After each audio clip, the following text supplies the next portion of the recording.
Madame la Présidente, Madame la Ministre, qu'il me soit permis de parler ici exclusivement de la réforme de l'assurance chômage, puisque celle-ci s'est faite sans les partenaires sociaux dont vous aviez prémédité l'échec à travers une loi de cadrage drastique, ni débattue devant la représentation nationale.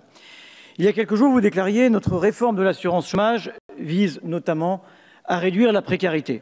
Comment ne pas voir derrière cette déclaration un mensonge plus gros que vous? Les organisations syndicales, les associations de lutte contre la pauvreté le disent, je le dis également aujourd'hui. À vous écouter, on croirait même entendre Madame Thatcher qui avait cette formule « Je ne pourrais pas vivre sans travailler, c'est pourquoi je me sens si proche des chômeurs ». Vous prétendez améliorer la vie des gens, vous allez la leur pourrir.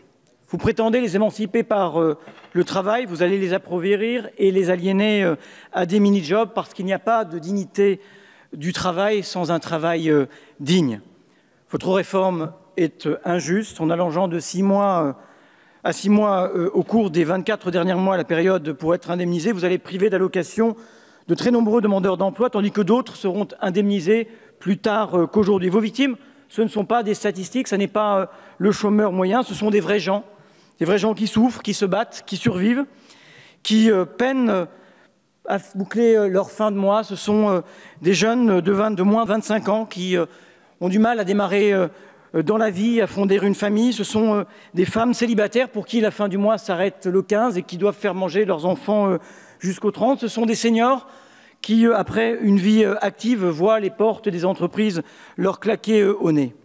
Ces allocations, Madame la Ministre, ce ne sont pas des libéralités consenties par le prince, ce sont des cotisations et des droits qui se sont créés par le travail. Votre réforme, elle est aussi brutale.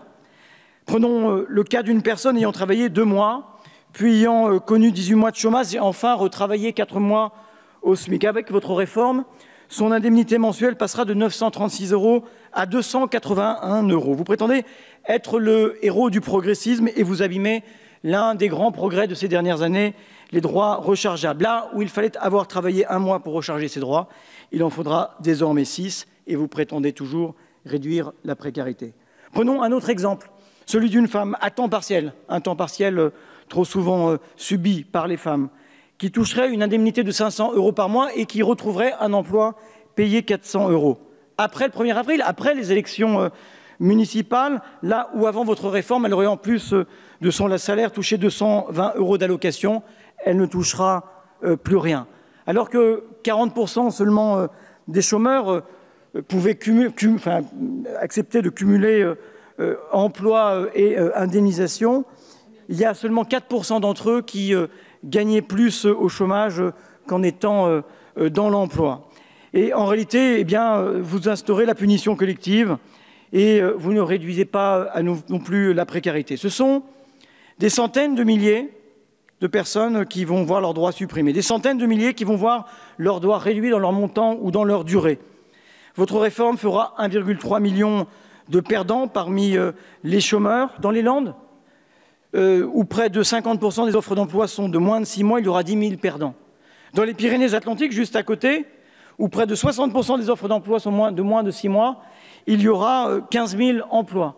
52 000 dans le département du Nord, où les offres d'emploi sont également à 60% de moins de 6 mois. Les agents de Pôle emploi, d'ailleurs, se préparent à recevoir les usagers, se préparent à leur incompréhension et à leur colère parfois. Quand le marché est dynamique, dites-vous, eh bien, il faut retourner dans l'emploi. Et c'est ce qu'ont toujours fait les demandeurs d'emploi, et c'est d'ailleurs la raison pour laquelle le chômage baisse, et il faut s'en réjouir depuis 4 mois. Mais le problème, ce n'est pas les chômeurs, c'est le chômage. Vous attendez un changement de comportement de la part des chômeurs. Nul doute qu'il aura lieu, parce qu'aucun ne pourra refuser les mini-jobs que vous considérez comme des offres raisonnables d'emploi, même s'ils sont loin, même si les horaires rendent la vie impossible, même s'ils sont mal rémunérés. Votre politique, ce n'est pas la carotte et le bâton, c'est le bâton et le bâton. Attendez-vous sérieusement, en revanche, un changement de comportement des entreprises. Ce n'est pas votre dérisoire bonus-malus ne concernant que quelques secteurs et n'entrant en vigueur qu'en 2021 qui changera les choses. Fausses promesses et vraies punitions pour les salariés, fausses sanctions et vrais passe-droits pour les employeurs indélicats. Alors, il vous resterait à prétendre que vous renforciez Pôle emploi. Ça n'est évidemment pas le cas. Madame la ministre, Votre réforme est indigne. Un chômeur sur deux n'est pas indemnisé. 2,6 millions d'entre eux touchent même moins de 860 € par mois. 60% des chômeurs ne vont pas au bout de leurs droits. Madame la ministre, renoncez à cette réforme ou assumez aux yeux des Français ce qu'elle est, une réforme financière dont vous attendez 3,9 milliards d'euros d'économies, une réforme qui abandonne les plus faibles de nos concitoyens à ce que vous pensez être leur destin de perdants.